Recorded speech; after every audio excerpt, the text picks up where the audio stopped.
그 2004년이었죠. 게이샤 시대가 열린 게. 이제 그로부터 한 20년이 지났는데 지금이 전성기입니다. 게이샤가 매해 가격을 갱신하고 있어요. 왜 게이샤가 이제 지금처럼 주목을 받느냐면 일단은 맛입니다. 일단 커피는 식품이기 때문에 관명적으로 딱 임팩트가 있어야 돼요. 그래야 이제 스토리텔링을 해도 인정을 해주죠. 게이샤가 다른 무엇보다 이 조건을 충족시켜요. 근데 이제 그냥 뭐 맛이 좋다 이 정도가 아니라 아예 게이샤는 새로운 향이었다고 보는 게 더 맞습니다. 그러니까 기존의 커피에서 느낄 수 없었던 향을 게이샤에서는 느낄 수 있었거든요. 지금이야 커피에서 뭐 꽃향, 주시향, 과일향과 같은 표현이 되게 일반적이잖아요. 물론 커피를 잘 안 드시는 분들에겐 여전히 생소할 테지만 근데 20년 전엔 어떻겠어요? 이제 커피가 기본적으로 고소하고 뭐 쌉싸름한 맛을 가지고 있는데 꽃향이라니 말도 안 되잖아요. 저는 2004년에 이 역사에 없었으니까 조금 더 지나서 우리나라 기준을 한번 말씀드릴게요. 제가 2010년부터 스페셜티 커피 산업에 관심을 가지고 종사했거든요. 그때 딱 우리나라에 큐그레이더 1호가 탄생을 했어요. 그때 이후로 엄청나게 많이 증가했고요. 그리고 막 제가 이제 본격적으로 일하던 시기는 이제 2012년인데 강남의 대형 로스터리 매장에서 근무를 했어요. 드립도 하고 그리고 자본도 빵빵하고 여러 개 지점도 있다 보니까 새로운 종류의 커피들도 굉장히 많이 맛봤거든요. 근데 이제 그때만 하더라도 커피에서 꽃향은 진짜 존재하지도 않았어요. 거의 대부분 너트류, 뭐 초콜릿, 허브 정도였고 조금 새콤해봤자 이제 오렌지나 자몽 정도였거든요. 근데 이것도 산미가 중심이 되는 노트가 아니라 이제 전반적으로 고소하면서 뭐 끝에 약간 남아있는 그런 느낌이었어요. 뭐 당시에는 라이트 로스팅이나 노르딕 로스팅 같은 그런 개념이 없었거든요. 에스프레소에 비해 덜 볶이긴 했어요, 핸드드립이. 근데 그래도 중배전 정도?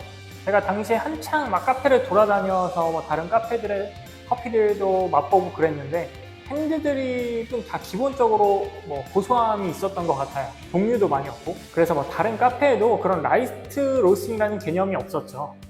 지금처럼 한창 이제 프로파일을 막 데이터 기록하고 그런 것도 없었고요. 그냥 이제 탐침봉 좀 보다가 향 괜찮으면 빼고 뭐 그 정도였거든요. 근데 이제 제가 2013년인가 처음 커피에서 충격을 받았던 게 이제 에티오피아 첼바 내추럴을 마셨던 기억이 있습니다. 그 잘 익은 딸기. 아마 지금이었으면 한 키로당 8만 원 이상? 정말 깜짝 놀랐어요. 충격입니다. 그 당시 2000년 초반에 베스 파나마의 게이샤를 먹고 느낀 충격이 아마 그렇지 않았을까 싶어요. 뭐 그땐 더 충격이었겠죠. 그 꽃향이라니 커피에서 말도 안 되잖아요. 이제 그리고 나서 이제 우리나라의 스페셜티 커피 붐이 2010년대 이제 중반 이후 때부터 막 일어납니다. 14년, 15년? 그때부터 커피의 산미를 살리려는 시도가 일어났고 여러 이제 생두 업체에서 다양한 싱글 오리진을 들여오기 시작했어요. 게이샤가 가진 이제 밝고 화사한 그런 과일 향을 드러내기에 딱 좋은 시기였죠, 그때가. 만약 우리나라에 그 게이샤가 10년만 일찍 들어왔어도 아마 묻혔을 거예요. 왜 이렇게 셔? 근데 이제 딱 라이트 로스팅 유행할 때 기준이 없잖아요. 라이트 로스팅이라는 게. 그래서 어떤 커피는 진짜 덜 익어서 막 식초같이 시큼하고 떫고 뭐 이런 맛들이 진짜 많았거든요. 근데 이제 그때도 스페셜티 커피는 이렇구나 하고 그냥 받아들여졌어요. 원래 이렇게 시큼하구나. 그래서 이제 이때 많은 소비자분들이 스페셜티 커피 하면 신맛? 나랑은 안 맞네? 이렇게 생각하는 게 아마 이제 그때 드셨던 분들은 그렇게 생각하실 수도 있을 것 같아요. 또 비슷한 경우로 노르딕 로스팅이 있는데 이 노르딕 로스팅이라고 해놓고 덜 익은 것도 많죠. 근데 이제 여기서는 약간 생략하고요. 아무튼 우리나라에 들어온 라이트 로스팅과 게이샤가 타이밍이 굉장히 잘 맞았다고 할 수 있을 것 같습니다. 근데 이제 게이샤가 단순히 이 맛만 좋아서는 아마 지금과 같은 위치에는 오르지 못했을 거예요. 이 업계 사람들은 다 인정하는 품종이 되었겠죠, 맛있었으면. 근데 이제 일반 소비자들한테까지 이런 고급 커피라는 인식은 얻지 못했을 겁니다.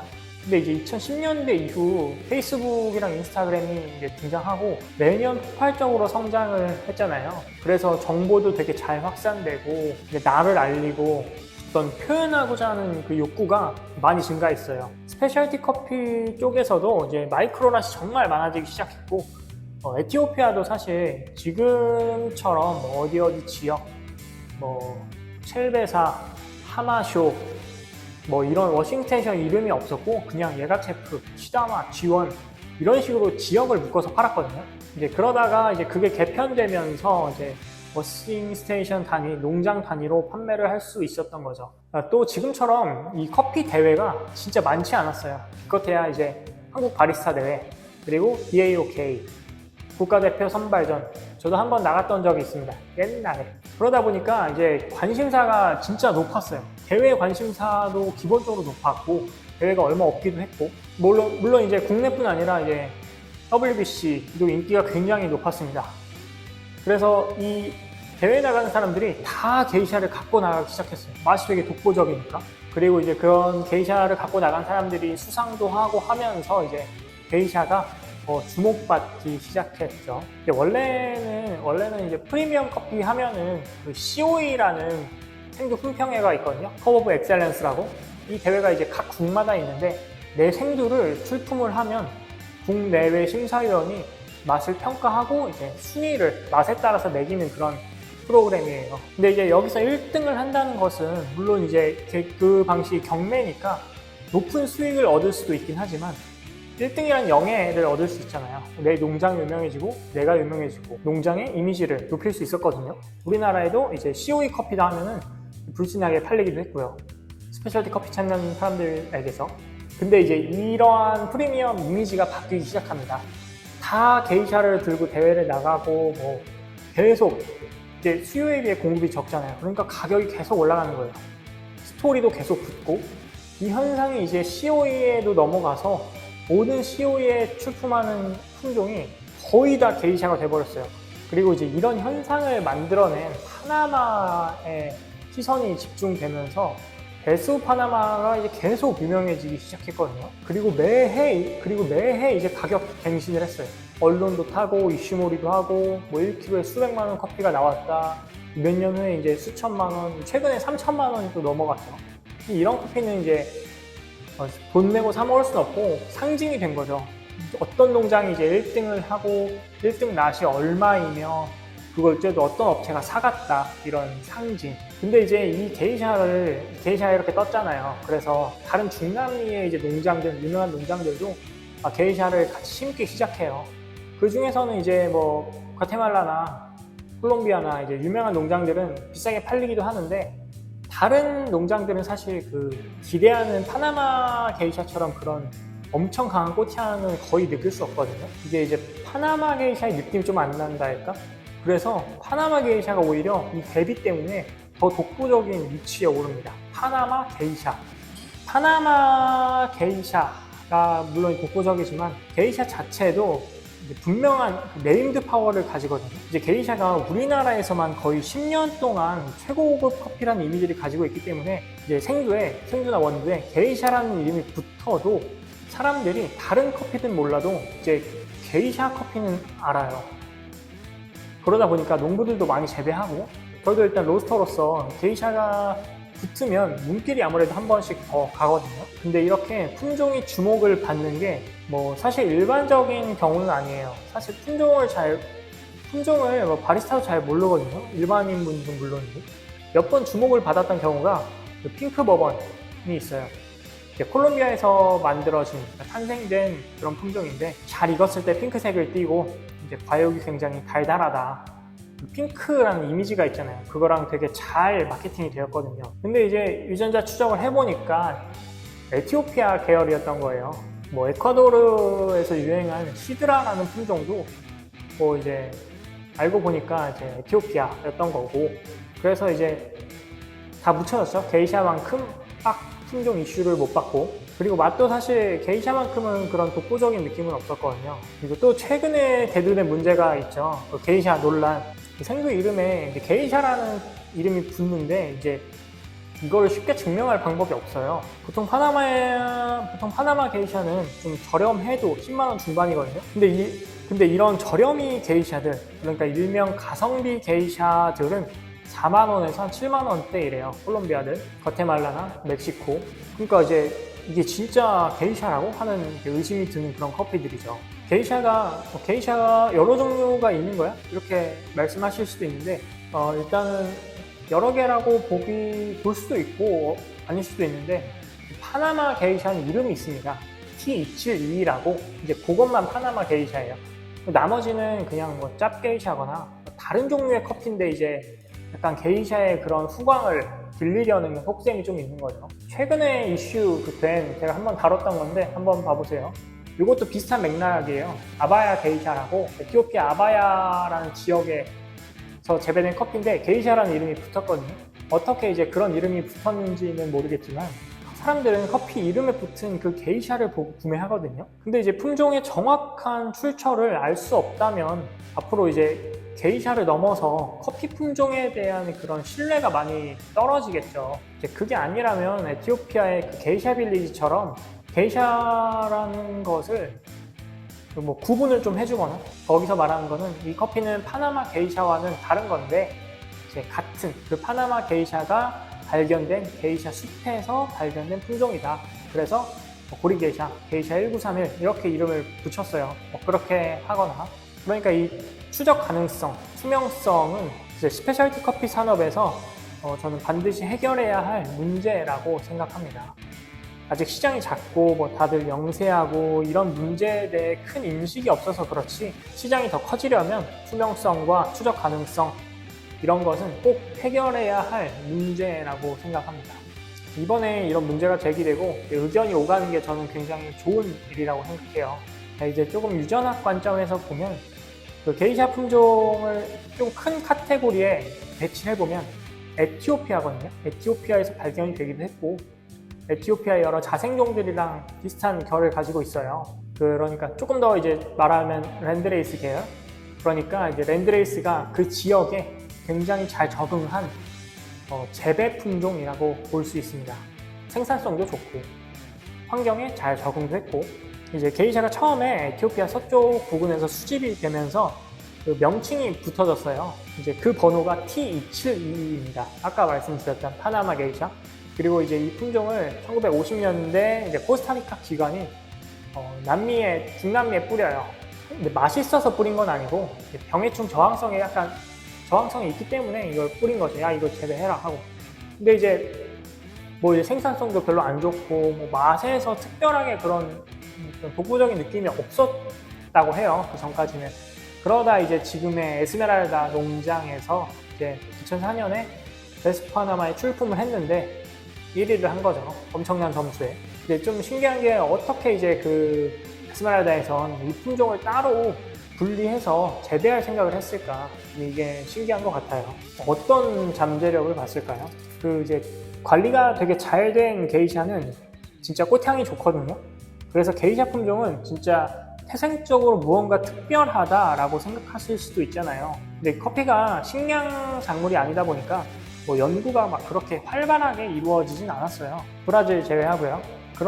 근데 이제 게이샤가 꽃향이랑 레몬향을 가지고 있는데 그럼 진짜 게이샤에 그런 꽃향이나 레몬향을 가지고 있는 성분이 진짜 있느냐, 더 많은 거냐? 네, 그렇습니다. 그 리모넨이라고 하는 대표적으로 레몬향을 가지는 그런 화합물이 있는데 이 성분을 만들어내는 그 합성 경로가 있어요. 테르펜 합성이라고. 근데 이 테르펜 합성에 관여하는 어떤 효소의 활성이 더 높았습니다. 다른 품종들에 비해서. 결과적으로 이제 그 경로에 있는 합성 효소 활성이 높잖아요. 그러니까 그 결과물 또한 높았던 거죠. 근데 이 테르페노이드는 식물이 일단 이제 수분을 위해서 곤충들이 유인할 때나 향을 좀 가지고 있거든요. 또는 이제 외부로부터 공격을 받았을 때 보호하려고, 그리고 이제 외부 스트레스를 받았을 때 또 보호하려고, 그럴 때 만드는 성분인데 이제 게이샤가 좀 예민한 건지 다른 품종들에 비해서, 아니면 그냥 많이 만드는 건지, 네, 이거는 이제 조금 더 밝혀야 할 숙제입니다. 그리고 이제 또 게이샤는 미래 커피 품종의 가능성을 좀 보였어요. 저는 이게 정말 크다고 생각을 하는데, 커피가 본격적으로 재배되기 시작한 게 거의 한 100년 정도밖에 안 됐거든요. 뭐 그전에도 이미 뭐 아프리카나 이런 데서 재배를 했어요. 실로원에서도 재배했고. 근데 이제 실제로 이렇게 많은 양의 커피를 재배한 거는 거의 이제 브라질이 커피 연구를 시작한 1930년대 이후 그때부터라고 보시는 게 조금 더 맞습니다. 그리고 모든 산업은 수익성을 이제 목표로 두잖아요. 커피 산업도 마찬가지인데 농부들이 커피로 돈을 많이 벌려면 어떻게 해야겠어요? 많이 팔아야겠죠. 많이 팔려면 많이 생산해야겠죠. 그래서 생산성이 좋은 품종이 언제나 환영을 받았습니다. 뭐 카투라랑 비아사치 같은 품종이 대표적이죠. 그리고 또 수익성을 더 낮게 개선을 시키고 싶다. 그러면 손실이랑 지출을 줄여야겠죠. 그래서 더 적은 면적에서 재배할 수 있도록 이제 키가 작은 품종들을 선호했고, 녹병에 의한 생산량 감소를 줄이기 위해 녹병 저항성 품종을 이제 개발하고 재배하기 시작했어요. 주 요건을 다 충족시키는 게 그 카티모르, 사치모르 계열 품종들입니다. 지금까지는 커피 향보다 무조건 생산량, 무조건 병 저항성이 중요했어요. 근데 이제 게이샤는 뭐예요? 오로지 맛 하나입니다. 이게 진짜 대단하다는 거예요. 왜냐? 생산성도 별로고 뭐 병해충 저항성도 요즘 많이 깎였고, 그럼에도 나는 게이샤를 키우겠다. 왜? 결과적으로 내게 더 좋은 수익성을 가져다 주니까. 그 스페셜티 커피 산업이 더 커지면서 이제 맛 하나로 주목받는 품종이 생긴 거예요. 이런 경우는 사실 전례 없는 경우거든요. 현재 개발하는 품종들도 이제 컵 퀄리티가 좋다지 게이샤처럼 그런 독보적인 향을 가지고 있는 커피는 아닙니다. 그러니까 품종도 이제 커머셜 시장에 맞는 품종이 따로, 스페셜티 커피 시장에 맞는 품종이 따로 개발되지 않을까 싶어요. 시장마다 통하는 품종이 조금 다르잖아요. 자, 두 번째 섹션은 이제 제2의 게이샤가 가능할까입니다. 게이샤가 아직까지 1등인데 과연 머지않아서 제2의 게이샤가 나올지. 자, 이제 게이샤가 독보적인 이유는 아까 처음에 말씀드렸다시피 맛, 그리고 처음, 그리고 문화거든요. 게이샤만큼 맛있고 독보적인 향을 가진 품종이 나온다면 물론 주목을 받겠지만, 그리고 비싼 값에 팔리겠죠. 근데 이거를 지속적으로 화제로 만들고 이슈를 만들 어떤 단체가 필요해요. 시간도 필요하고, 뭐 대회에 누가 가지고 나가서 우승을 하던, 아니면 그 품종만을 위한 그런 대회를 따로 만들던 그런 이슈가 필요하죠. 그 비슷한 경우가 있는데, 온두라스의 베스트 오브 파라이네마라는 대회예요. 파라이네마는 온두라스에서 개발한 품종인데 향미가 그래도 꽤 좋다고 알려져 있거든요. 이 품종만을 출품하는 대회가 바로 베스트 오브 파라이네마입니다. 또 온두라스 커피협회와 커피리브레가 공동으로 준비하고 있고, 파라이네마가 또 이제 온두라스 대표 품종이기도 해요. 온두라스에서 개발했고, 그리고 실제로 농부들도 많이 재배하는 향입니다. 그러니까 이제 이런 대회를 개최함으로써 이제 이슈몰이도 되죠.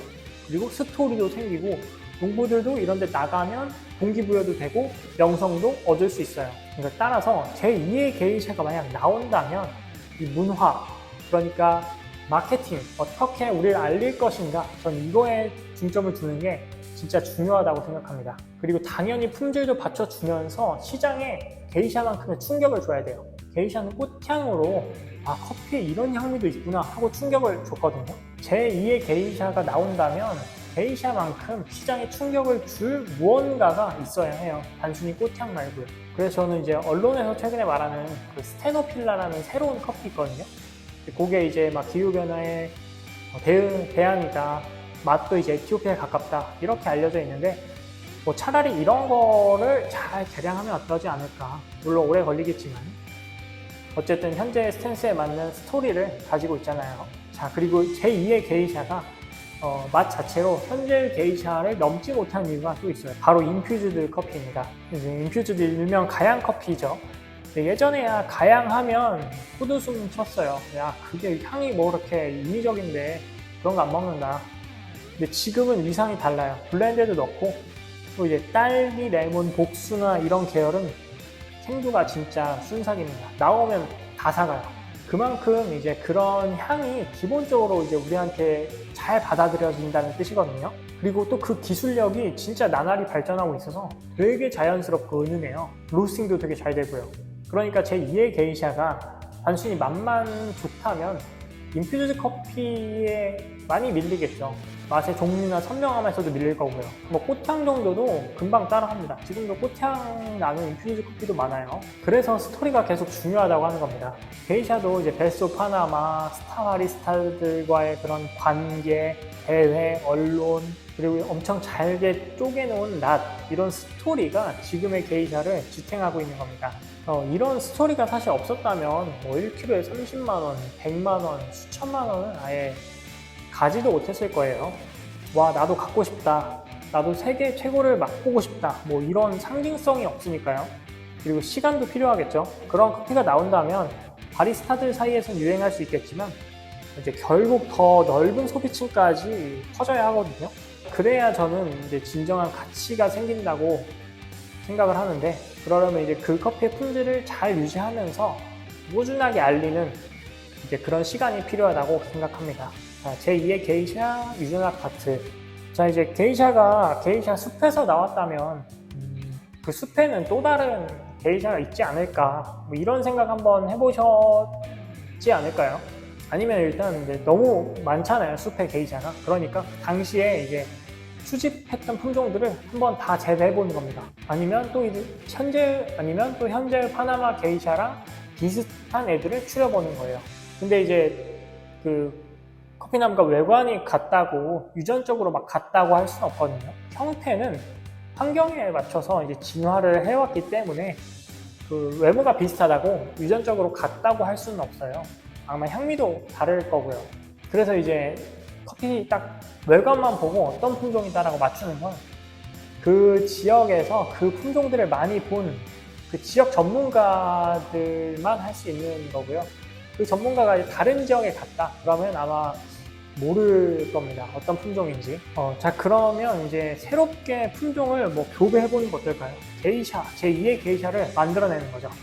교배해서 지금의 게이샤보다 더 뛰어난 향, 더 유니크한 향을 가진 커피를 만들 수 있지 않을까? 이제 저는 조금 어렵다고 생각을 합니다. 사실 이 교배도 결국엔 재료 싸움이거든요. 재료가 좋아야 결과물이 좋겠죠. 그럼 문제가 뭐냐? 좋은 재료를 발굴해야 해요. 나무라서 재배하고 첫 열매를 맺기까지 3년 정도가 걸리거든요. 그러니까 좋은 품종을 찾아서 교배해서 새롭게 만드는 건 거의 이제 빠르면 이제 10년, 또 오래 걸리면 수십 년 이렇게 걸리는 겁니다. 그래서 이제 F1 하이브리드라고 혹시 들어보셨는지 모르겠지만 교배를 한 번 하는 첫 번째 세대를 재배하는 거예요. 교배를 한 번 해서 뭐 조건이 좀 있지만, 근데 이제 문제가 뭐냐면 얘도 재료빨이 중요해요. 좋은 애들 사이에서 나와서 엄청 우수한 애가 보통 되거든요. 그리고 이 재료의 조합도 중요해요. 그러니까 막 하는 건 아니고 어떤 애랑 하면은 되게 좋은 애가 나오는데 또 어떤 애랑 하면은 결과물이 안 좋을 수도 있어요. 그리고 사실 F1 하이브리드가 많이 없잖아요. 이게 코스타리카에서만 조금 받아들여졌는데 이 농부들이 뭐 여러 가지 이유로 별로 좋아하지 않는다고 하기도 하고, 사실 새로운 품종을 재배한다는 게 무슨 뜻일까요? 기존에 있던 나무를 다 제거하고 심는 거잖아요. 근데 만약 새로 내가 키웠는데 맛이 안 나오면 어떡해요?